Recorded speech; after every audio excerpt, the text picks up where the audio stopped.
Okay, everyone, let's grab our seats. It's officially 8:30 p.m. My name is Ron. I'm an alcoholic. How you doing? Welcome home, everybody. A couple quick announcements. This group is all about service. We've donated over the last 4 years like 1,150 big books because of all your support and contributions. We like to keep that up. If you love all the food, if you like the lobster tail, the steak, the pizza, the hot dogs, don't forget to contribute heavily towards that. It comes at a price. What else can we tell you? That's probably it. We got a treat for, I knew there was something. Our scheduled speaker, Randy, will be here next week. He was graceful enough to step aside and reschedule for next week so we could get a little special speaker coming out from Florida. So that's pretty amazing how it all worked out. Nick was there. He strong-armed her, said if she didn't speak, some threats. But anyway, where's let's please welcome the world's greatest female chairperson from Southern Canada. Let's welcome Karen. Give her a warm welcome.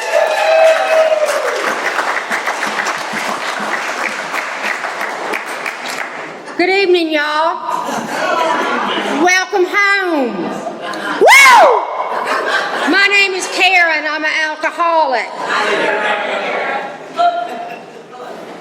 This is a 1-hour speaker meeting that meets every Saturday evening at St. Paul's Lutheran Church, 301 North Main Street, Doylestown, PA. Food and fellowship starts at 8 p.m. and speaker at 8:30 p.m.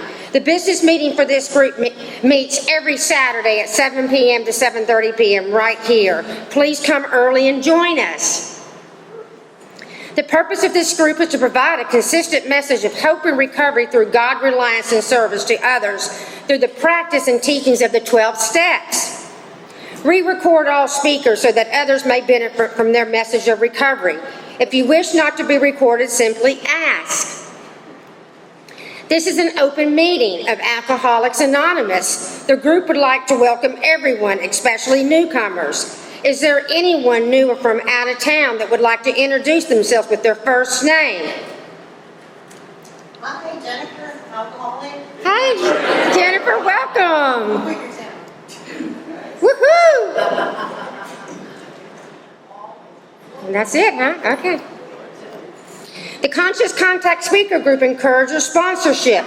Would anyone with working knowledge of the 12 steps and willing to sponsor, please raise your hands. Are there any announcements for the good of AA?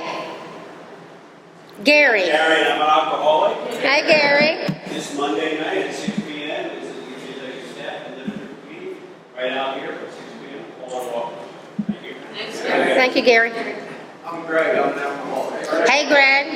If anybody was planning on going to the Pocono Intergroup in Area 59 Share Day, which was scheduled for tomorrow in Tannersville, unfortunately it's canceled. The venue had a plumbing issue and that has been canceled. It shows that on the Area 59 website. Okay, thank you. Thank you so much. Nick? My name's Nick, I'm an alcoholic. Hey, Nick. We have a couple H9 commitments. One is on Sunday at the treatment center, an equipment. I'm 6 meeting for interested 7 o'clock on Sundays. And I've also one on Tuesdays for men only in Sellersville. Come see me for a big service. Also, we have a Venmo. There's a QR code in the back, or come see me. Scan my phone. Thanks. Thanks, Nick.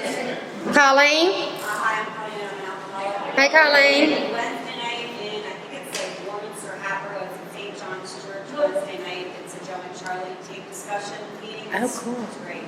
Please come and join us. Okay, great. Thank you. Thank you. Thank you, everybody. Our sister group is a big book study meeting that meets every Thursday at 7:30 p.m. just up the street at Salem UCC Church, 186 East Court Street, Doylestown. Coffee is on at 6:15. We have meeting lists and big books on easy terms. Please see me or any home group member after the meeting. If you cannot afford a big book, the Conscious Contact Speaker Group will give you one at no charge. Anyone willing to make donations to purchase the big books to help those who cannot afford them can put donations in the jar on the table marked Big Books and CD Donations. Please subscribe to our YouTube channel, the Conscious Contact Speaker Group of Doylestown, Pennsylvania, and our Facebook group. Subscribe and share. You can find our speakers there. Join our Facebook page to keep informed, and you can share upcoming events and meetings. Now, I'd like to introduce a good friend of Conscious Contact. Let's give Jennifer a warm welcome. She's going to come up and read Just for Today Prayer Recovery.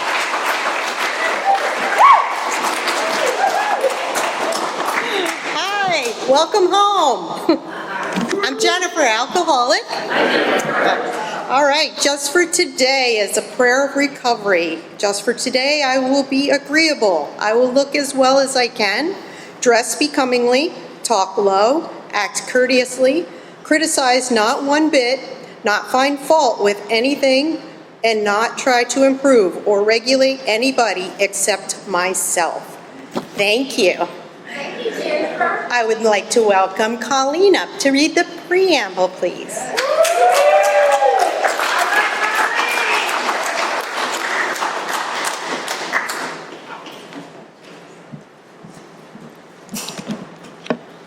I'm a little directionally challenged, so I gotta find the preamble. And I don't have my glasses on. That could definitely be an issue. Possibly be a big issue. Hi, everybody. My name is Colleen, and I'm an alcoholic. The AA preamble. Alcoholics Anonymous is a fellowship of men and women who share their experience, strength, and hope with each other that they may solve their common problem and help others to recover from alcoholism. The only requirement for membership is a desire to stop drinking. There are no dues or fees for AA membership. We are self-supporting through our own contributions. AA is not allied with any sect, denomination, politics, organizations, or institutions, does not wish to engage in any controversy, neither endorses or opposes any causes. Our primary purpose is to stay sober and to help other alcoholics to achieve sobriety. And next I would like Nick to come up, please.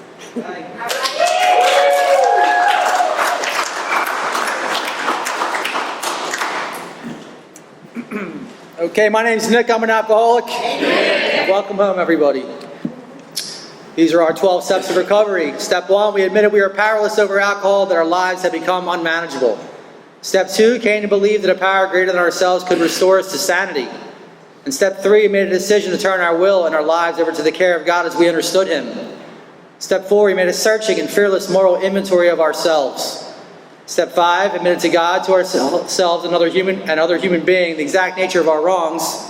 Step 6, we were entirely ready to have God remove all these defects of character. Step 7, humbly asked Him to remove our shortcomings. Step 8, made a list of all persons we had harmed and became willing to make amends to them all. And step 9, we made direct amends to such people wherever possible, except when to do so would injure them or others. Step 10, we continued to take personal inventory, and when we were wrong, promptly admitted it. Step 11, sought through prayer and meditation to improve our conscious contact with God as we understood Him, praying only for His knowledge of His will for us and the power to carry that out. And step 12, having had a spiritual awakening as a result of these steps, we try to carry this message to alcoholics and to practice these principles in all of our affairs. And now I'll bring Kara back up to introduce our speaker.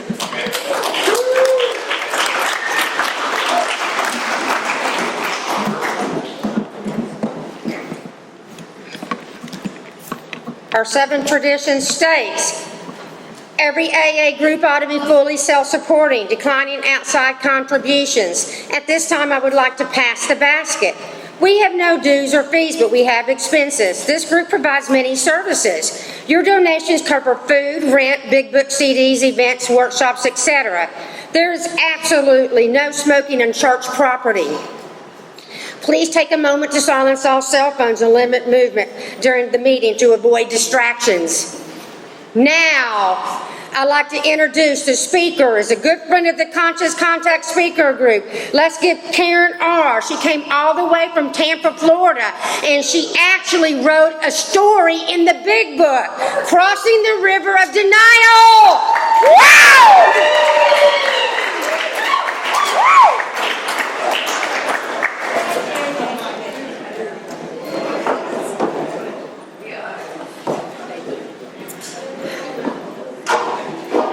Welcome home. I I am an alcoholic. My name is Karen. My last drink was January 26, 1992. My sobriety date is February 7th, 1992. I didn't know pot counted. It counts, okay? So I changed my dates, but it's the only time I've ever had to change it, and for that I am eternally grateful to all of you. You made that possible, and you continue to make it possible each and every day. And honest to God, I fall more in love with Alcoholics Anonymous every year. And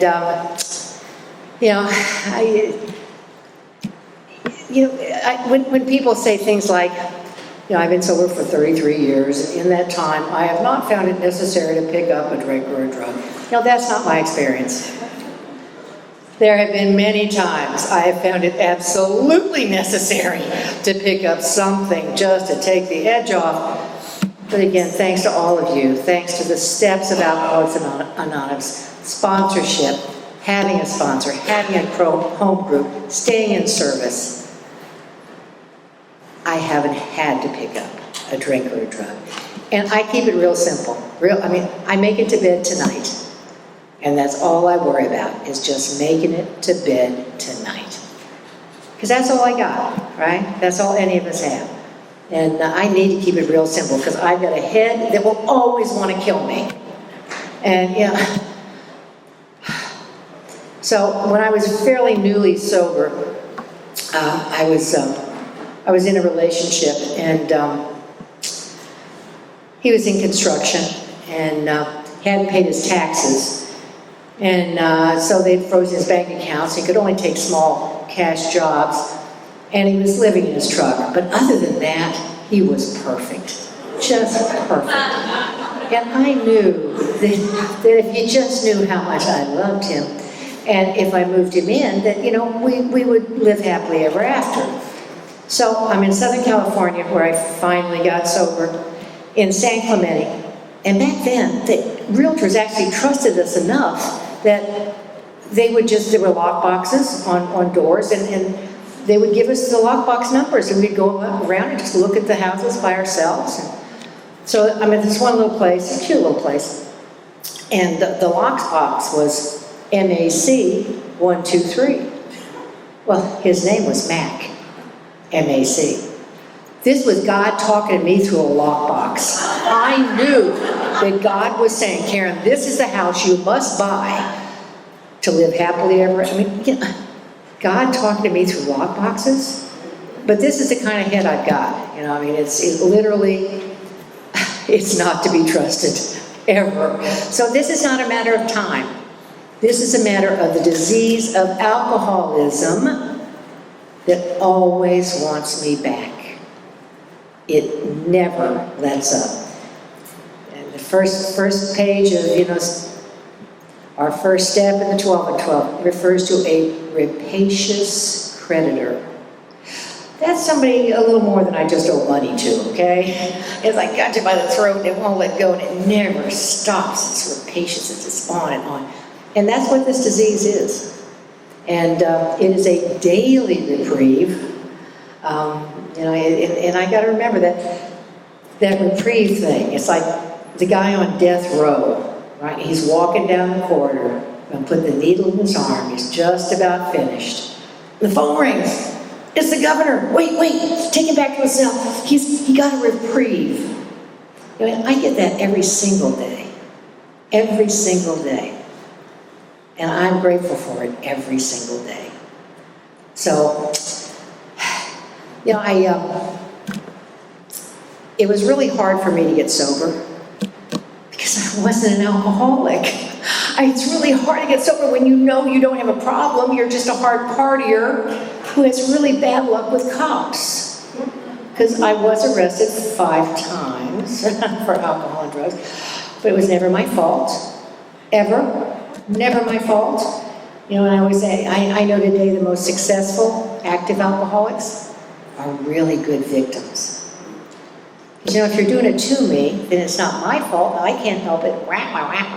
And I want to believe my own stories. I always will. And when my head says things like, well, you weren't that bad. It's like, oh, where did that come from? my disease.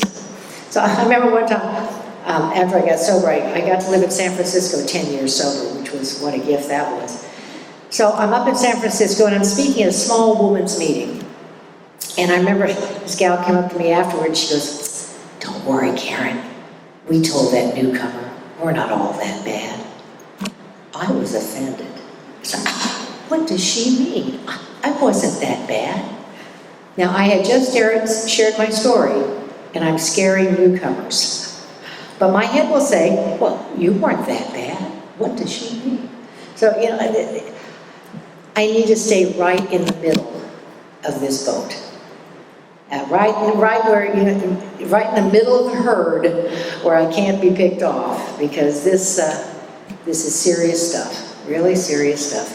And I heard something the other day in a meeting. I love, you guys, you're so wise and funny and timely, and you're always saying whatever I need that day. So one of the things I just heard recently, which I loved, was, it's not what God saved us from, it's what God saved us for. I love that. The other day I heard somebody talking about the little fishes swimming. And all these little fishes in the water, and an old-time fish swims by and goes, "Isn't the water lovely today?" And the little fish go, "Huh? What's he talking about? Water? What?" But as long as I'm in the middle of the water, if I'm the fish in the water, I'll never go thirsty. And that's what I heard in a meeting just a week ago. A fish in the water. And when that water is my program, service, God, whatever it is, if I'm in the middle, I'll never be thirsty. I like that. Oh, what was another? Oh, the other one I heard was, because I always tell sponsees and people, invite God into your day, right? If you're going to have like the big meeting or the talk, invite God in. Ask for the words. Let God do it. And somebody said, instead of inviting God into your day, how about invite yourself into God's day? No edges, an adventure. Surprise me. I love that. God's day, right? I've still got my little checklist of all the things I have to get done. They'll get done. But it'll be God's way, not Karen's way. And that will always be better than anything I can think of. So this is actually the third time I've lived in Tampa. My ex-husband's there. Gotta leave him somewhere. Tampa's as good a place as any. And I divorced him because he was, I spent my wedding night in jail too, I didn't mention that. Because if he just kept his mouth shut, we'd have been fine. But no, he's got to run his mouth. And I'm arrested for 3 felonies, 2 misdemeanors, and possession of a substance. But it was all his fault. It was never my fault. And I lived my life that way. Never my fault. And so then my career's still going good. I'm getting a transfer. I divorced him, get a transfer out to Southern California. And it didn't take long, for me to meet my people. And, we party. But, we're doing stuff. We're not just sitting around. We're doing stuff. And that's not like alcoholics who just, we used ice cubes. It wasn't that. And we go deep sea fishing in Mexico, and we do chili cook-offs all around the Southwest. And it was like, we were doing stuff. Now, they were just excuses to stay drunk for 3 days, but we were doing stuff. And that's not like what alcoholics are. Because, see, my dad was an alcoholic and a gambler. And toward the end of his drinking, he would sit at the kitchen table on Sunday mornings drinking water glasses of warm gin. See, I used ice cubes, so I couldn't be an alcoholic. And I was just a hard partier who had really bad luck with cops. Everybody knows that brunettes don't catch the breaks. The blondes catch the breaks, but never the brunettes. Oh, gosh. So after my 5th arrest, I was sentenced to Alcoholics Anonymous. I'm not one of those really smart people, right? Who just, my life is in shambles and I can't stand the way I'm living. Let me get help. No, I was fine. You were the problem. You know, I still had a big job and a big house, and I looked good. I had a car phone. So I'm fine. You know, 5 arrests, well, you know, details, just details. And so I was sentenced. And you know what? They can't sentence people to AA anymore. Do you know that? Guys took it to the Supreme Court in California and New York, saying that because we talk about God, we're a religion. And you can't mix church and state, and you can't force somebody to go to church. And I guarantee I never could have gotten here had it not been for the fact that we used to call it the nudge from the judge. I never could have gotten here on my own. You know, the arrogance and the denial and the absolute conviction that I was just a hard partier and not an alcoholic. So, you know, I had to come to these stupid meetings, and, you know, I always loved the meetings, you know, the quality of the laughter and the recovery that you just can't miss if you stay in a few meetings. And I was on a 6-month court card, so I had to go to those meetings. And you know, I loved the meetings. I just really hated all of you because you were so happy and huggy and perky and chippy and oh, yuck. And you were grateful to be an alcoholic, and I couldn't imagine anyone being grateful for being like my dad, right? And you'd say stupid things like, it's the first drink that gets you drunk. And I said, well, then you don't drink like I do. Because it's 4 or 5 before I catch a buzz. I'll bet you never drank warm gin and you say you're alcoholics? No. Plus, I figured you're all really drinking on the sly anyway. I mean, how could you not drink for like 90 days? Please. So after I got out to Southern California, my drinking took off like a shot. Because I didn't have to set a good example for that alcoholic husband anymore and hide vodka and chew boxes and come out and pour half in a glass and half diet and then act like I was drinking Diet Coke. I didn't have to do that anymore, and my drinking really took off to the point it scared me. So I decided, nobody told me I needed to, I decided that I was just going to go a week without drinking, just to prove to myself that I did not have a problem. So I got to day 6. Close enough. I didn't realize I couldn't go a week. I could not go 7 days. And, you know, it talks about that in the first chapter of We Agnostics. There's one sentence that absolutely defines who an alcoholic is. It's a very gentle sentence. And it starts out with, if, when you honestly want to quit and find you cannot quit entirely, 6 days, close enough. Or if, once you start, you cannot control the amount you take. And so all those times I stopped after work and I was just going to have one and ended up closing the place, I really thought I'd just changed my mind and decided to stay for last call. But it says right there, once I start, I cannot control the amount I take. And then Bill says, if this and if that, or if that, you're probably an alcoholic. You know, it doesn't say, you know, if you do this and you do that, then you are worthless, you're going to hell, fire and brimstone is all you have to look forward to unless you do this, this, and this perfectly. No, that's not AA.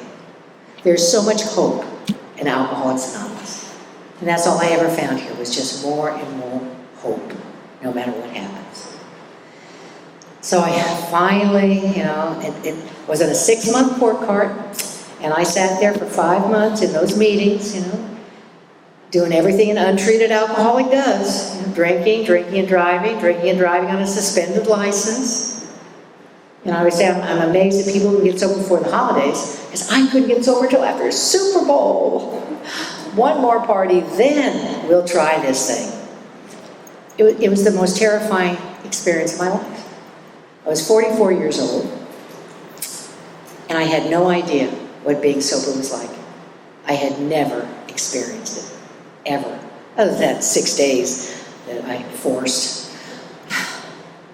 And I had no idea what a sober woman looked like, acted like, talked like. I mean, how you do anything without taking the edge off a little bit. You know, and even though I hated this woman I had become. A drunken 44-year-old woman who couldn't quit drinking, whose life was becoming more and more of a mess, and I couldn't stop it. But she was familiar. I knew her. I knew what she felt like and sounded like, and I had no idea what a sober woman looked like or felt like. So again, I went to that party on Super Bowl Sunday, January 26, 1992, and didn't quite get that first drink will get you drunk part again. And I promised myself I wasn't going to get drunk. I was just going to drink like a lady. And all I ever wanted you guys to do was just tell me how to drink like a lady. That's all. And you have yet to do that. And I'll tell you, if you ever figure it out, don't tell me. Please, I'll mess it up. I don't want to know. So again, never made it home that night. Go to work on Monday, sick as a dog. And they announced that we're going to have, on Tuesday, I'm in Orange County, a team building event. Oh joy, team building. What?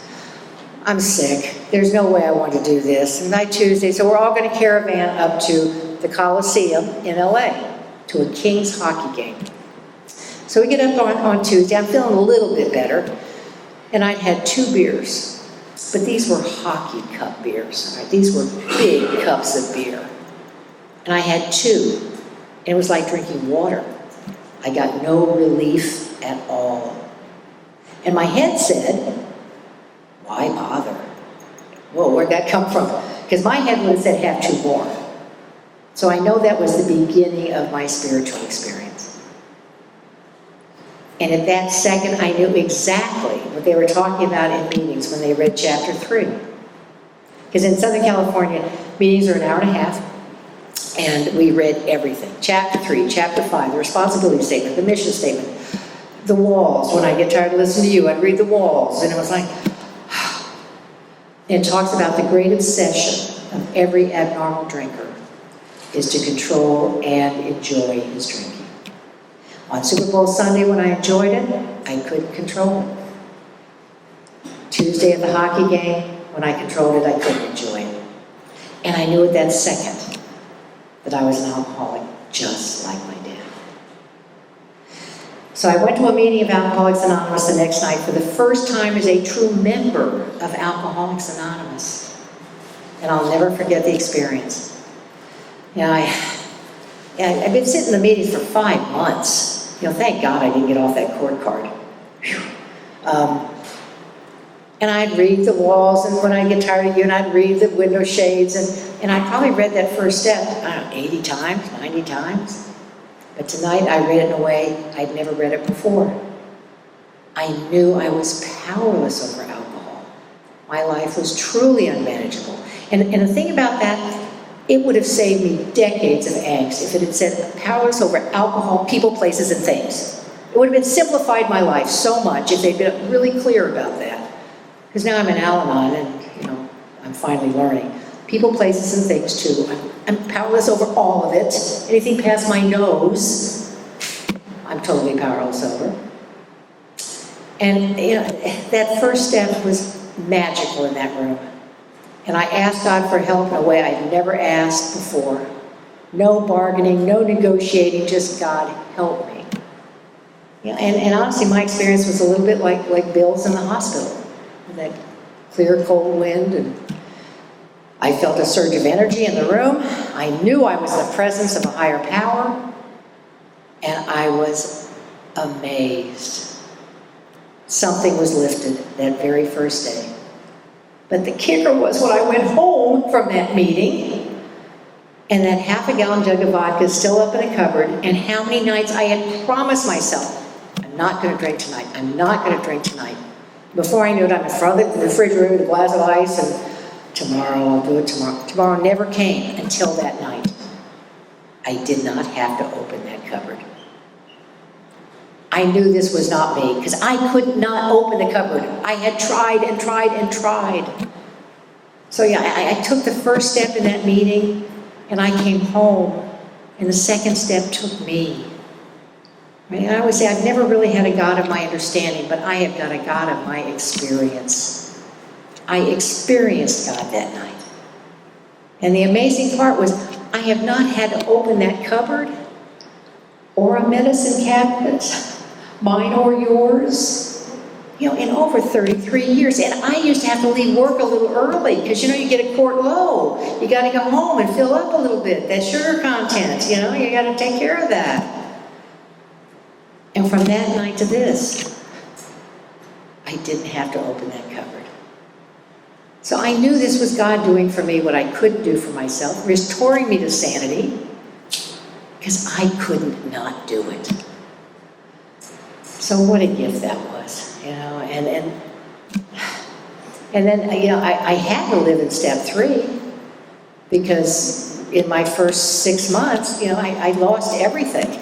I had to turn my will and my life over to the care of a power that didn't let me open the cupboard. So, I'm newly sober, still got the big job, it's still not real sure. I know I'm an alcoholic, but, I'm still looking good, I've got stuff, until I didn't.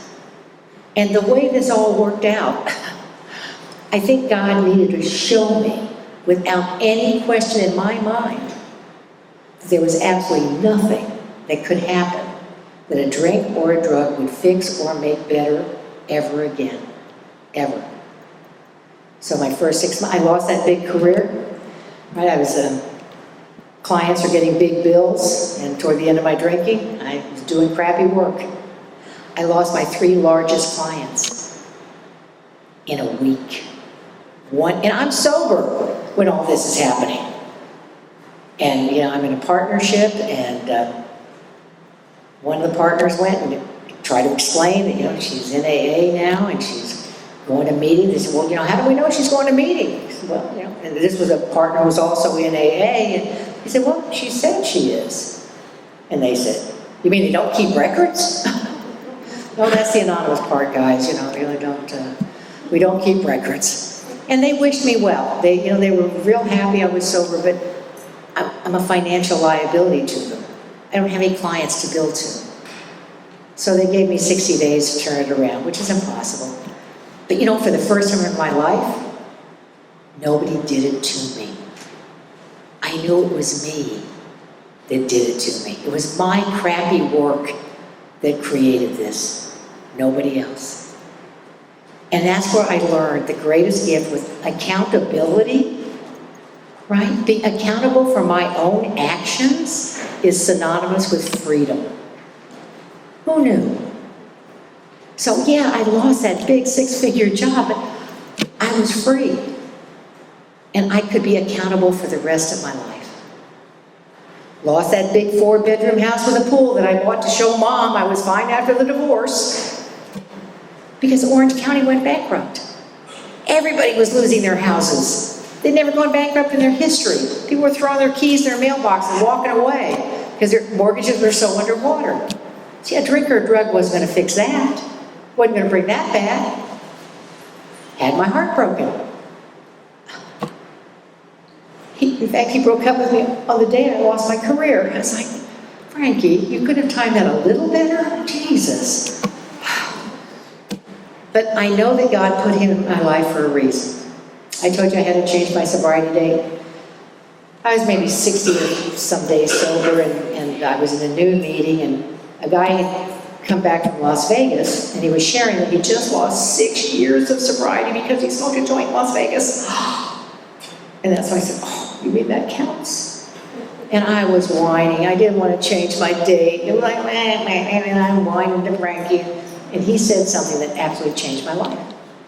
He said, Karen, you have the rest of your life to take chips.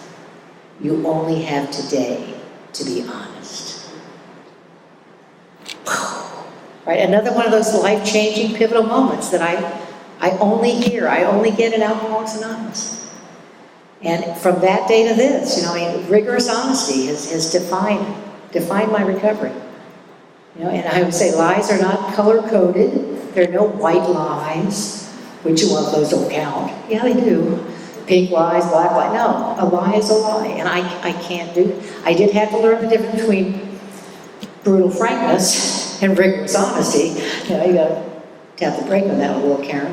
But it's defined me, and I always say that now if you come up to me and you ask me, does this make my butt look big? And it does. I can't say no. You know, I can say, well, I've seen you wear things I like better. I can't lie anymore. And when I do, I gotta clean it up really fast. Because otherwise I've just given myself permission to tell the next one. And enough of those and I'm in trouble. And I know it. So that whole rigorous honesty thing it's the foundation. You know? And rarely have we seen a person fail. So again, the third step, I survived on the third step. So I lost the house, lost the career, had my heart broken, had a cancer scare. My house was robbed in the first 6 months. But again, a drink or a drug wouldn't have changed any of that or made it any better. In fact, I would have just lost all hope. And I would have lost you. And I would have lost me. I was just getting ready, just starting to know me. So I didn't work for a year.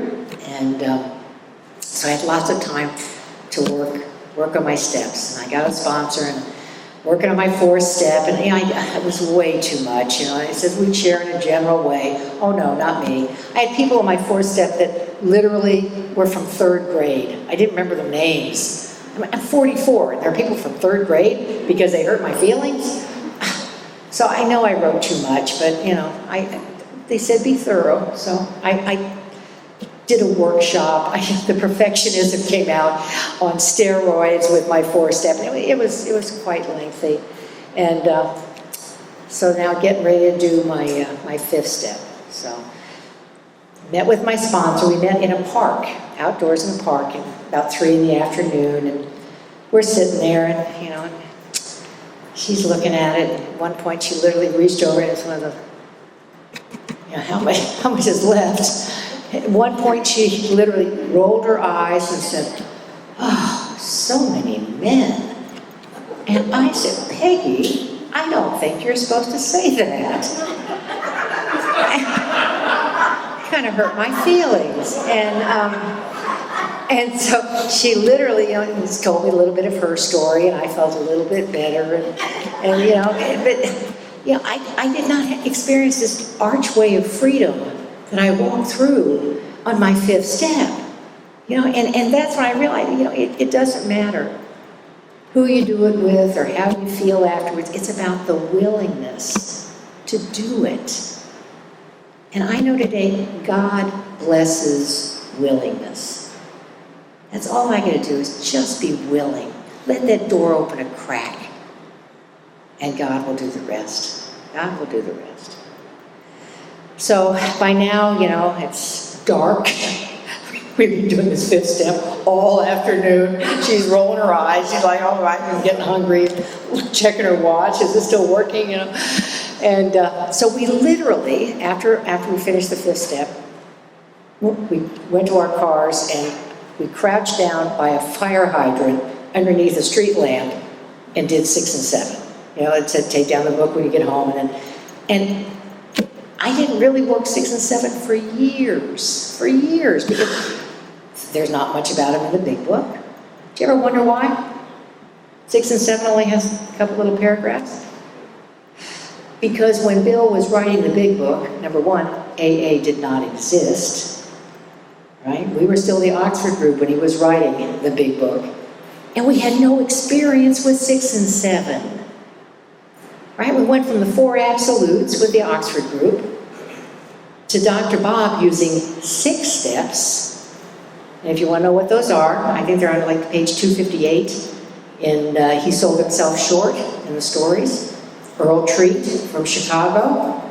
He actually started AA in Chicago. People would take trains from all over the Midwest to come to Akron to work with Dr. Bob. AA didn't even exist. We had no literature. We had nothing. And Bob was using the 6 steps, which Earl Treat lists. And basically, Bob would take them through the 6 steps and tell their inventory to them. You know, like, you know, you're an adulterer, you're a liar, your feet stink, whatever. And then he'd say, so you want God to forgive your sins? And of course, everybody's going, yeah, please. And then they move right on and pray, and they were done. It was done in like 3 hours. But we had no literature, we had no experience. So 6 and 7, Bill knew that the 6 steps weren't enough. We need alcoholics, we're wigglers, right? We'll look for side doors, trap doors, you name it, any way we can kind of wiggle. So he thought we needed more bridges, more linkage among the steps so that we wouldn't have any wiggle room. So he added, he wrote the 12 steps literally in about a half an hour. And we know that because Father Dowling, his spiritual advisor from St. Louis, asked him, hey, Bill, how long did it take you to write the steps? And Bill said, I don't know, 20, 30 minutes. And even Dowling said, if it had taken him a couple of days, I would know that's Bill writing. But in 20 or 30 minutes, this had to be divinely inspired. So again, 6 and 7 are so short in the big book because we had no experience on 6 and 7. But when you go to the 12 and 12, my God, they're rich in the fullness of 6 and 7 in truly identifying. So never burn your 4-step. We need it. We need to refer back to it. Because it's from the 4th step that I get to go back and see my part in that 4th column. And from my part, then I can identify the character defects that created that behavior. And then I always have people look at what are the opposites of those defects? What are the attributes? The exact opposite. Because that's what I want to go for. That's what I want to focus on. We don't want to focus on the defects because we get what we focus on. But just to think of what are, the opposite is, that's the woman God would have me be. And that's what 6 and 7 are for me. Who would God have me be? What are the attributes that I need to be the best Karen I could be today?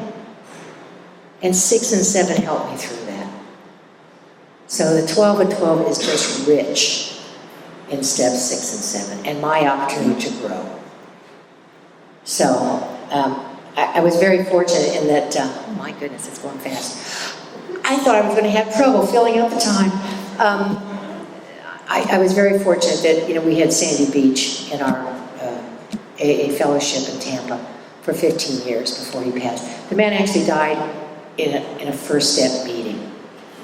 He wouldn't have wanted to go any other way. And Sandy used to talk about how being on the beam, right? Sandy was a Marine pilot. And he was flying planes way before they had all the big consoles and all the fancy stuff. And basically the plane would have just a round circle in the center with a dot in the middle. And you're flying, and if one wing dipped a little low, it would start going beep, beep, beep, beep, beep, beep, beep. And you'd bring the dot back to the center. If this wing dipped a little bit, it'd go beep, beep, beep, beep, beep. You bring it back to the center. And he said, and if you never heard of beep, beep, beep, your equipment's broken. So the beep, beep, beep is okay. I need to know when I made a mistake. But I also need to know how to bring it back to the center and focus on those attributes. And the 8th step, oh my God, the 8th step, whoa. It's the 4th step on steroids, right? The 8th step is where I truly look, not just my part, but the nature of my harms. But more importantly, it starts out with forgiveness. The forgiveness thing is so critical. Perfect example, my mother, okay? Woman should have had a child. Everybody's not supposed to be a mother. She was one of them. Oh well. So I'm sober, maybe 9 years, and I'm visiting there in Arizona. I think I'm in San Francisco by then, and I fly up back for Thanksgiving. We're all going to go to Uncle Louie's for the big Italian Thanksgiving dinner. And I'm back in the bedroom getting ready, and I've probably been back there half hour, 40 minutes, and I come walking out, and she said, you're not wearing that, are you? See, and without forgiveness, my 9th step is a revolving door. Because she would make a stupid remark, I'd react, I owe amends. She'd say something stupid, I react, I owe the amends. So until I could forgive her just for being who she was, for never being a good enough mom, You know, and by the time we're 24, there's no more blaming mom and dad, okay? I mean, put on your big girl panties and move on because it's no longer their fault. So until I could forgive her and accept her for exactly who and what she was, that 9th step is just revolving. And that's with every relationship I have. I need to forgive you. It says right there in the 8th step, before it even talks about a list, it's if we're getting ready to ask for forgiveness for ourselves, then let's forgive them one and all. Because I don't get forgiveness until I can forgive. So, you know, that was a critical step for me. Then the 9th step, so again with mom. So I fly back, and this was early sobriety, and I want to make my amends to her. And so we went out, and so she's married now for to her other, I can never call him anything but her other husband. And they've been married 30 years, but I'm still her other husband. And so we went out to have coffee, and I explained that, you know, I had my father's disease, and I was an alcoholic, and her first words were, well, I'm not. Well, this isn't about you, Mom. So I made my amends, and after I finished, the one thing she said was, well, you don't have to tell anybody, do you? She was ashamed to have a daughter who was an alcoholic. She didn't want the family to know. It broke my heart. And that's when I learned, again, it's not about how the amends are received. It's about my willingness to make them, no matter what. That's the magic of those steps. Our willingness to get it done. Not how I feel or how oh, it's okay. And frankly, I've learned a lot more from the ones that didn't go well than the ones that went well. You know, and the 10th step, the one step I least want to have to use, but I'm so grateful it's there. So, and even the language in the big book shifts, right? The 12 and 12 talks about that this is, the first 9 steps have just been the prelude to the 10th step. All this work up to now, all the tasks are done. Now it's about, and people call them the maintenance steps, 10, 11, and 12. I call them the maintenance steps. Because this is where I start really making my sobriety work for me and you and the world at large. It is now safe to move around the country because I'm finding, and the big book, the language changes. It starts talking about the realm of the spirit. There's no more tasks, it's just receiving. It's about magic. It's about amazing stuff. And Sandy Beach used to talk about, at the top of page 91 in the 12 and 12, an absolute guaranteed 3-pronged approach to staying undisturbed. And it talks about, first, the pause. Sponsy made me this, it says pause. I still need that. But it's about, it says, it's a three-pronged approach. First is self-restraint. That's just the pause, right? Even 5 seconds. 1, 2, 3, 4. That's a long time for me not to react. So just pause. The second thing is, what's really going on? Right? Self-examination. Because 9 out of 9 times, it has nothing to do with you. It's something I'm upset about that's happened earlier, and you're just in my line of fire. So pause, what's really going on? And then there are only 2 choices. There's no door number 3 here. The first choice is forgive or make an amends. That's it.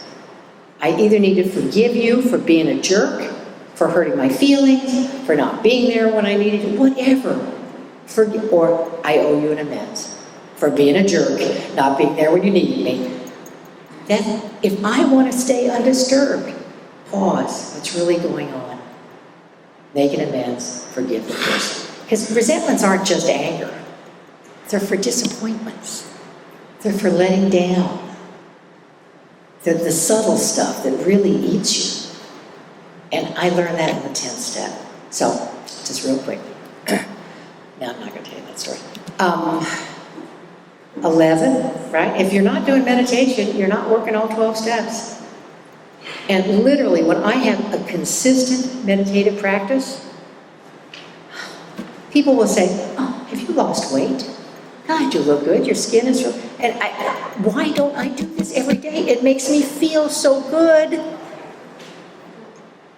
I mean, talk about self-sabotage. Why don't I do this every day?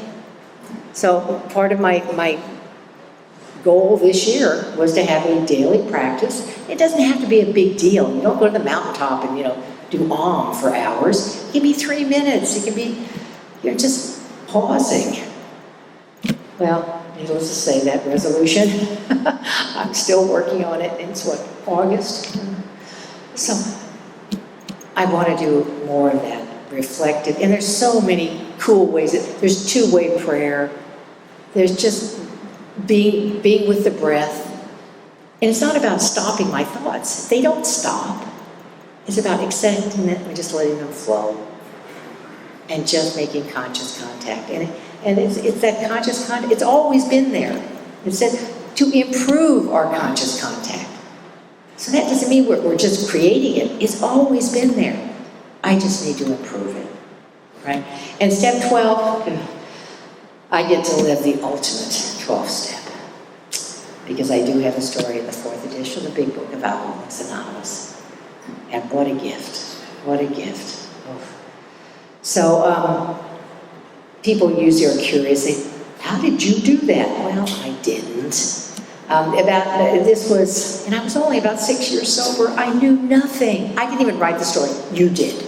Everything in the story is about. And then I heard, and then I learned, and then you said, there's nothing original, because I knew nothing. And I wrote it under duress. To this day, my friend Linda still takes full credit for my story being in the 4th edition of the Big Book. I'm in San Francisco. GSRs were going around to meetings with a form saying, if you want to submit your story, here's the form. We actually used paper back then. I know it's very uncivilized.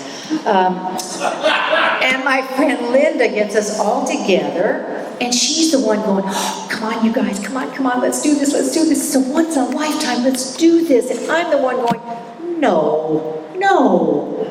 I thought there would be tens of thousands of submissions. My dad's a gambler. I've been calculating odds since I'm 8 years old. Those were not good odds. Tens of thousands of submissions.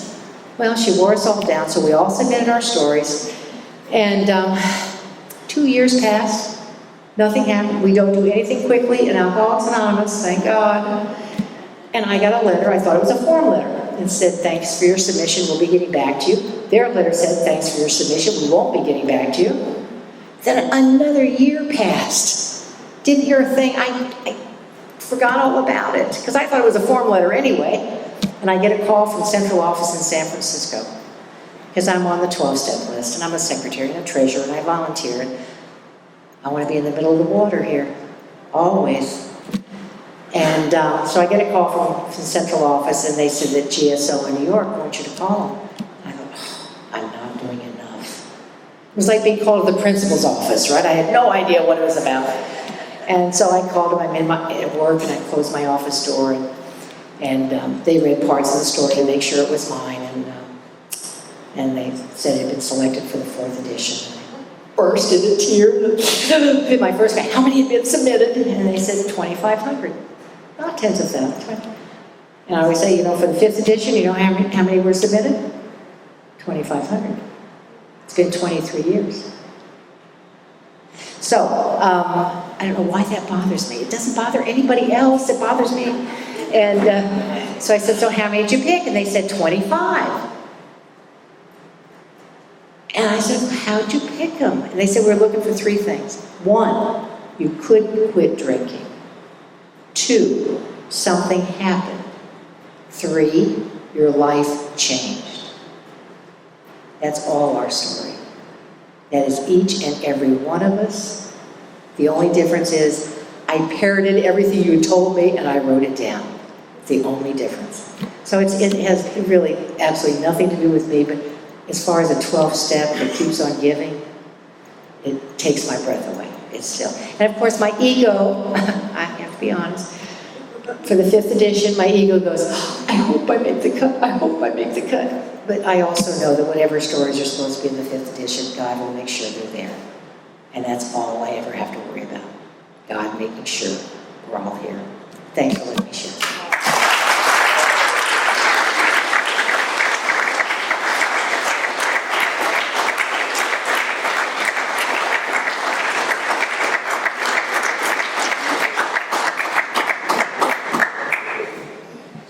My name's Nick, I'm an alcoholic. Let's give Karen another round of applause, that was fantastic.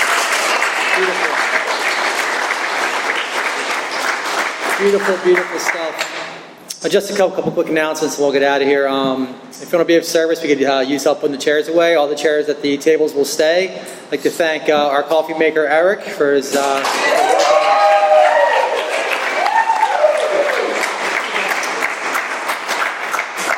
It's customary for us to form a line. Our speakers come at their own time and expense, so we, form a line in the front here and thank them on a personal level. If you care to join us, we have a beautiful way of closing. And next week we have Randy J. from New York. He's going to bring the fire. Please be present for that. Thank you. We'll circle up and close with the Lord's Prayer.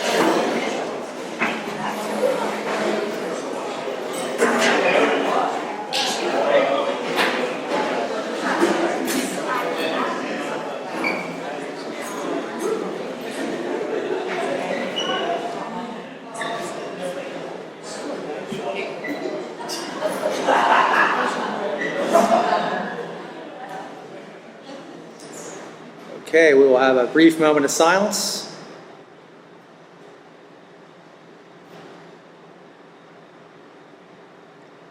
Followed by our Lord's Prayer. Our Father, who art in heaven, hallowed be thy name. Thy kingdom come.